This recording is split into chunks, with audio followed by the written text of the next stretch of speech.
Thank you so much sir. यहाँ मौका मतलब ये एक सपना था कि सर के साथ एक दिन स्टेज साझा करना है और पूरा हुआ सपना। मतलब अगर खुली आंखों से सपने देखोगे तो पूरा होगा। मेरी जर्नी स्टार्ट होती है एक छोटा सा कमरा को चेंज करवाने को लेकर, और थोड़ा सा बारिश होने के बाद घुटने तक पानी। मैंने बोला मैं अपने आप को इतना मजबूत बनाऊंगा, इतना आगे लेके जाऊंगा कि एक दिन खुद कंपनी बोले कि अब तुमको मैं ये सारी फैसिलिटीज देता हूँ।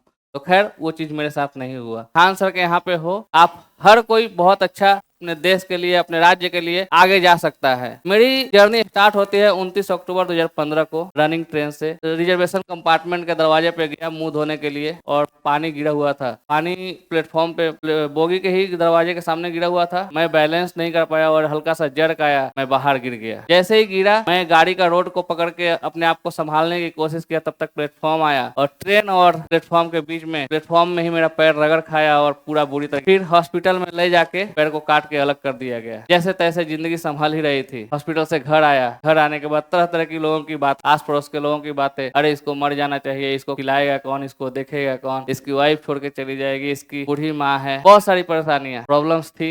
मेरे घर में नहीं थी, आसपास के घरों में थी। मैं इग्नोर करते गया, सुनते गया, लेकिन कहते हैं ना कि जो चीज सुनोगे वो चीज होगा। एक शाम रात्रि का खाना कंप्लीट कर चुके थे। मेरी वाइफ बोली कि थोड़ा सा बिस्तर से उठ जाइए, मैं बिस्तर को ठीक कर दूं। मेरे बच्चे नीचे खेल रहे थे और मेरे शरीर में उतनी ताकत थी नहीं, क्योंकि सारा ब्लड निकल चुका था। मैं जैसे तैसे, इस पैर में सिर्फ 4 उंगलियां है, अंगूठा नहीं है, और 4 में सिर्फ 3 ही काम करती है और एक ऐसे स्टेट है उसका कुछ मूवमेंट नहीं है। इस वजह से मैं बिना बैसाखी के, बिना सपोर्ट के कहीं खड़ा नहीं हो पाता हूँ और बैलेंस नहीं कर पाया और अपने बेटे के हाथ पे गिर गया। हाथ पूरा बीचों से टूट गया। सामने मेरी माँ बैठी थी, माँ मेरे को देख रही है, मैं बेटे को देख रहा हूँ, वाइफ सबको देख रही है। कोई किसी को मतलब सपोर्ट करने की जरूरत मतलब सोच ही नहीं रहा है। उस समय लगा कि सच में मैं बोझ बन चुका हूँ अपने परिवार के लिए, अपने लिए, अपने बच्चों के लिए। मुझे नहीं जीना चाहिए। पास पड़ोस वाले सब सही कहते हैं। और उसी दिन अपने आप अंदर संकल्प लिया कि मैं बहुत जल्दी, जो कि किसी को नहीं करना चाहिए। और एक टाइम ऐसा आता है कि 4-5 दिन बाद मेरी वाइफ बोली कि मैं सब्जी लेने जाती हूँ, आप अपना ख्याल रखना। और उस दिन दोस्तों की मदद से माँ को और बेटों को हॉस्पिटलाइज करवा दिया। सब लोग ठीक होके आ गए। मुझे लगा कि यही एक टाइम है, घर खाली है, मैं अपने आप को मुक्ति दे देता हूँ। और घर में पड़ी एक लाइलन की रस्सी